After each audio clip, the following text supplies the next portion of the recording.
Ready initiative launched in November of 2014 at the White House Connect Ed to the Future convening. The initiative challenged states and superintendents to pledge a commitment to foster and lead a culture of digital learning in their districts and to share what they have learned with other districts.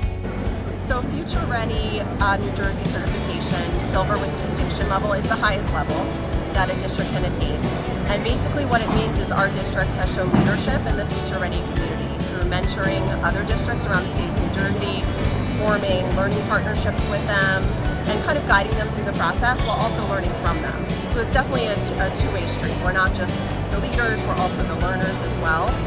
And I think that it's quite an honor because it shows our dedication to digital equity and personalized learning for our students. Right now in our state, we have 130 school districts participating, which represents 430 individual schools.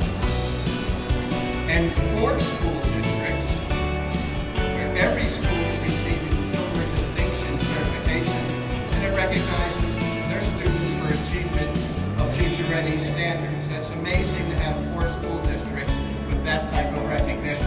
Very proud to be a board member in Middletown, knowing that our administration has committed to being a leader in New Jersey. We are one of 4 districts out of 400 with this certification of Silver Plus. I think it's important for our children to understand that in Middletown we're leaders, and that our administration walks that walk by leading the state of New Jersey. So I'm just very thrilled to be here. I'm very proud of our administration, our staff, everybody who's contributed to this very excellent award.